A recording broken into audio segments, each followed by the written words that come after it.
Give him a shout of praise.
Yesu apambola biso tovandi lokumu ezonge pa ya nkolo asaleli biso ngolu na mukolo alelo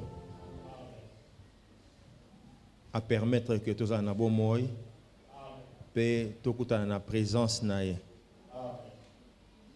nkolo akumisama pona libela na pesi merci na papa na biso évêque pona soutien et marque de confiance oyo nazali ko bénéficier na yango na pesi pe merci pour na ndenge oye tukutani pour na makambo malonga c'est la parole de Dieu na lingi totanga na lombango Luc chapitre 2 de 1 à 7.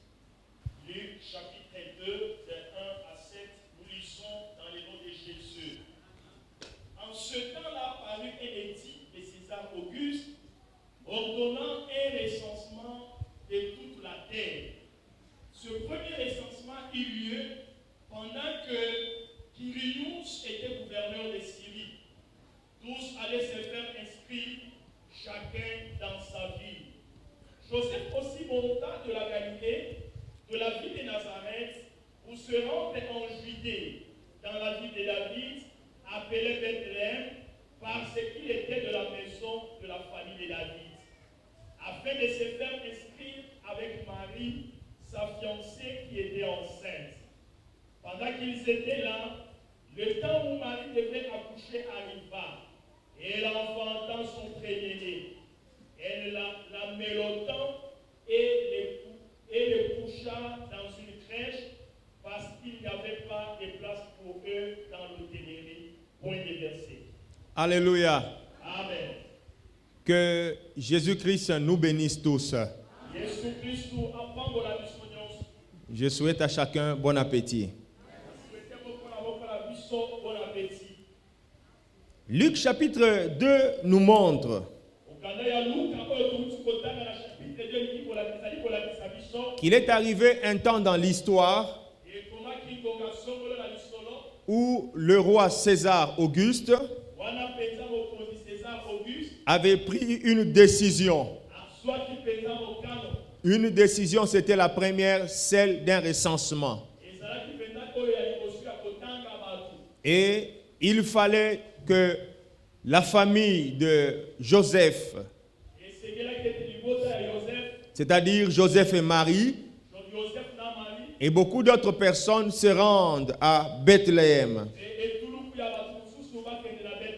Parce que c'est là qu'était la maison, leur maison ou leur famille. La Bible dit parce qu'ils étaient de la maison de David ou de la famille de David. Ceux qui étaient de la famille de David devaient se rendre à Bethléem pour le recensement. Au nombre de ceux-là, on trouvait, je viens de dire, Joseph et Marie. Joseph avait déjà accompli toutes les formalités nécessaires pour le mariage. Aux yeux des Juifs, ils étaient déjà démariés. Alléluia. Mais selon leurs coutumes, bien que toutes les formalités pouvaient être accomplies, il y avait un temps où on observait la femme. Alléluia. Avant que réellement elle puisse connaître l'homme. Et c'est pendant ce temps-là que l'ange est apparu à Marie, lui a parlé de la naissance de Christ Jésus, et cela par la puissance du Saint-Esprit. Nous allons nous rappeler, Marie lui a demandé comment cela se fera-t-il. L'ange lui a dit, le Saint-Esprit te couvrira de son ombre. Et que c'était le Saint-Esprit qui allait être à l'œuvre pour que Jésus naisse. Donc Jésus n'était pas le fruit des œuvres de Joseph. Est-ce qu'on est ensemble? Que Dieu nous bénisse. Voilà qu'ils se rendent à Bethléem. Ils y arrivent et le temps où Marie devait s'accoucher arriva. Et finalement, ils n'ont trouvé une place que dans une étable. Alléluia. Ailleurs, ce n'était pas possible. Il n'a eu que la place dans une étable. Et si vous lisez les récits, les histoires, les explications, vous comprendrez avec moi que Jésus a été mis dans ce qu'on appelle quelque chose comme une mangeoire.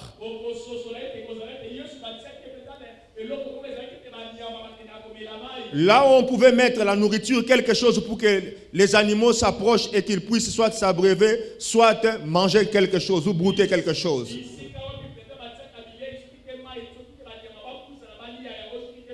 C'est là qu'on avait placé Jésus. Alléluia. Il n'y a pas eu un lit particulier pour Jésus. On l'a placé là où justement les brebis allaient pour manger. Comme s'il était devenu un aliment pour les brebis. Cela était ainsi. Alléluia. Est-ce que nous sommes ensemble? Est-ce que nous sommes ensemble? Que Dieu nous bénisse. Je veux qu'on acclame puisque je vais maintenant entrer dans la profondeur du message. Acclamons parce que j'entre maintenant dans la profondeur du message. Que Dieu vous bénisse. La première chose que je veux dire, c'est que la volonté du Seigneur est que les enfants naissent dans le cadre d'un mariage. La volonté du Seigneur est que les enfants qui viennent sur la terre naissent dans le cadre d'une union. Une union reconnue par la société. Est-ce que je parle à quelqu'un? C'est comme ça que Dieu a choisi que Jésus vienne dans le couple de Marie et de Joseph.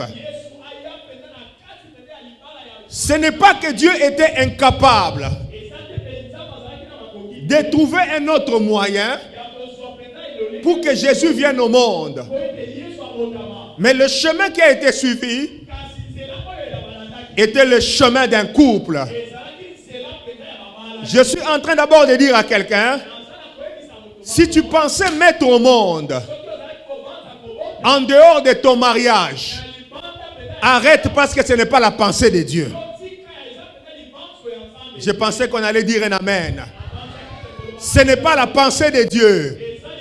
La pensée du Maître, de notre Créateur, est que les enfants viennent dans le cadre d'une union reconnue. Que Dieu bénisse quelqu'un. Alléluia. Ça, c'est la première chose que je veux dire.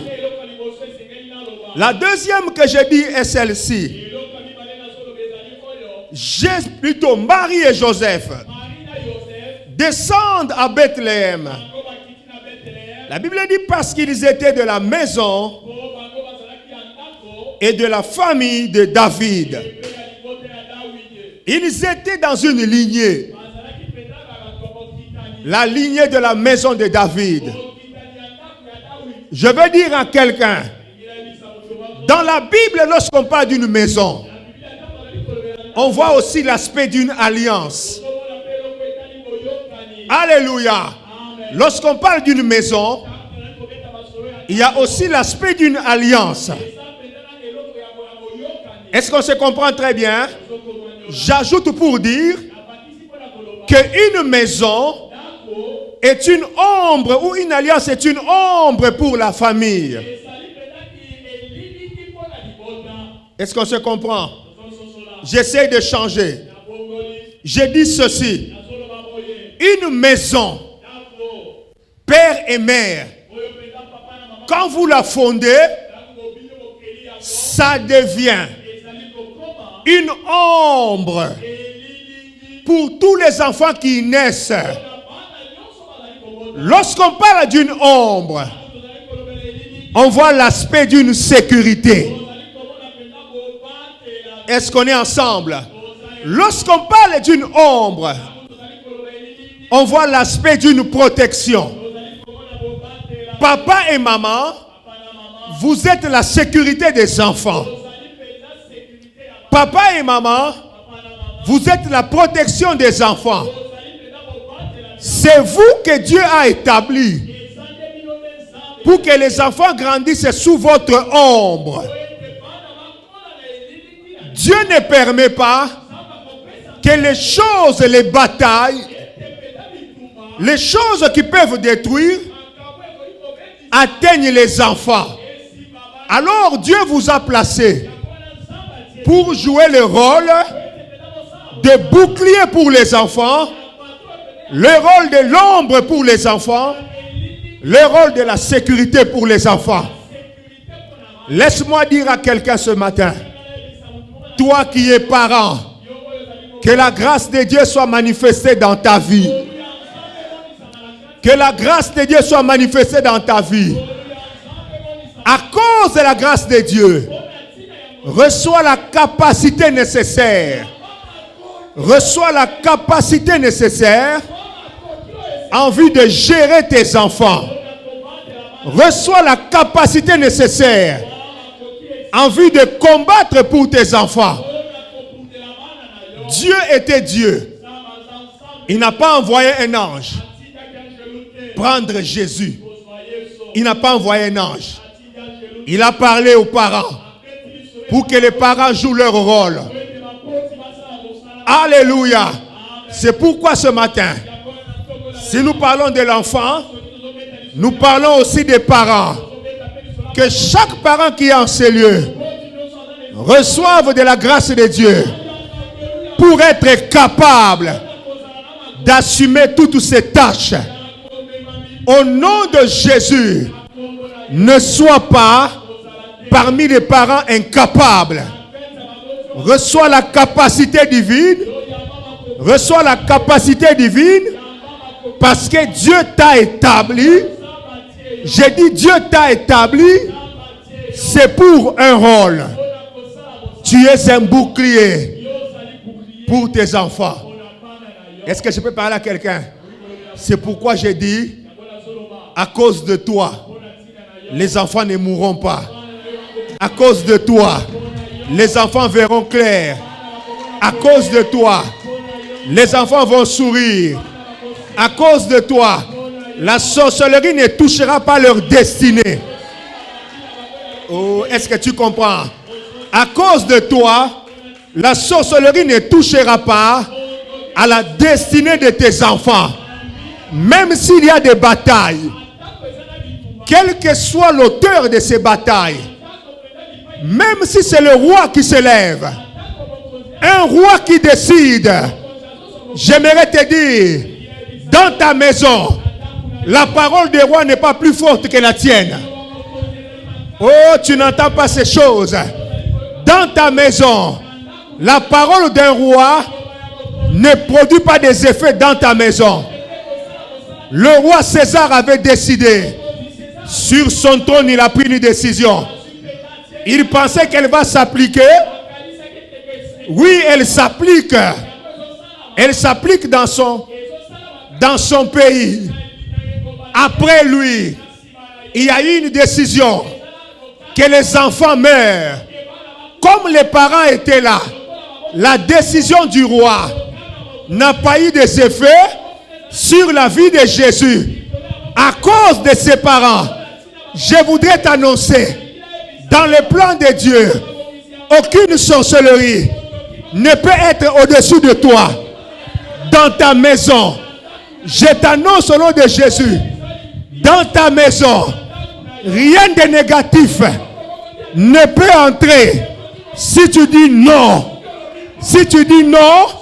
rien de négatif n'entrera, quelle que soit la puissance de celui qui a décidé. J'annonce au nom de Jésus, les décisions négatives qui devaient s'appliquer sur ta maison, elles sont sans effet. Elles sont sans effet. Elles sont sans effet. Elles sont sans effet. Les décisions du roi pour détruire ta maison, elles sont sans effet. Si tu acceptes, reçois cette parole, reçois cette grâce, que tu sois vainqueur.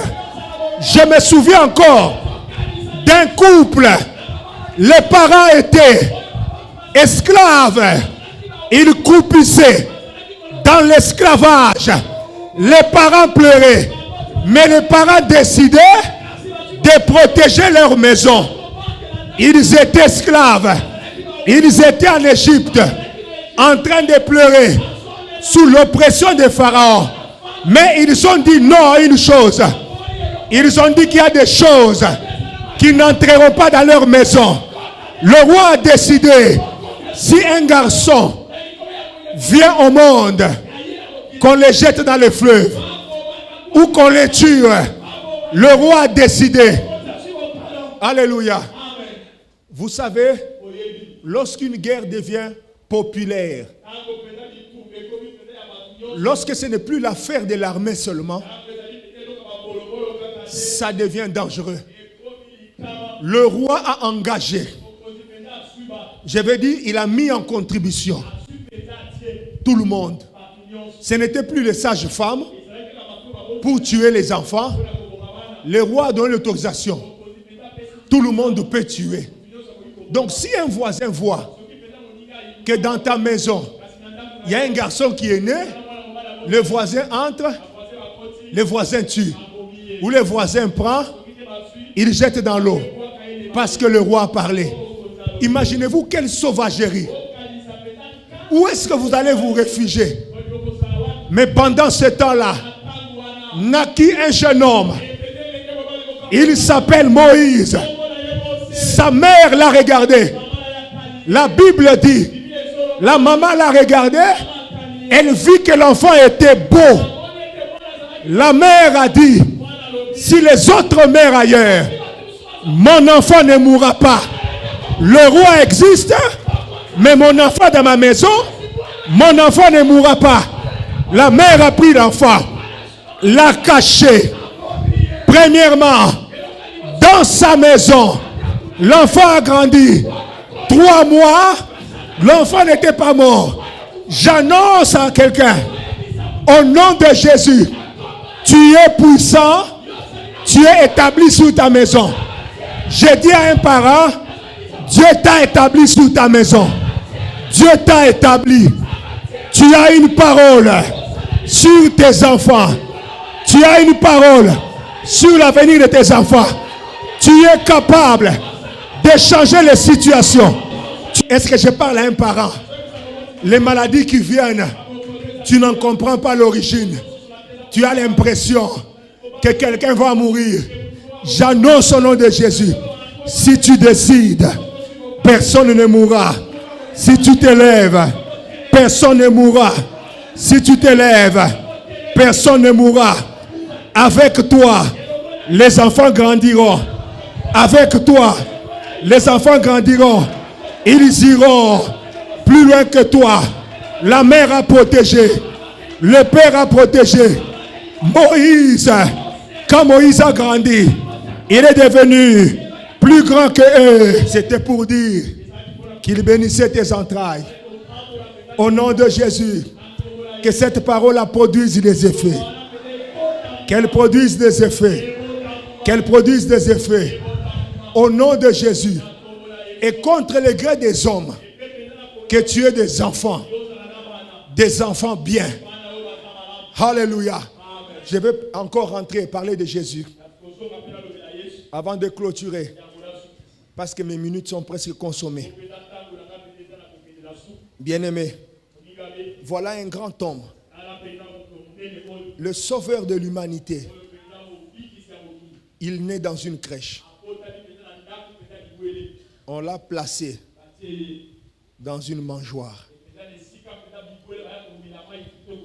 comme si c'était la nourriture de ces brebis qui étaient là. J'aimerais te dire que c'était réellement prophétique. C'était réellement prophétique. Les gens qui étaient là, les bergers qui étaient là, même sa mère ne s'était pas trompée de le mettre dans une mangeoire. Pourquoi? Parce que Jésus, c'est notre nourriture. Jésus, c'est notre nourriture. Il a dit en son temps, je suis le pain de vie. Je suis le pain de vie. Je suis le pain de vie.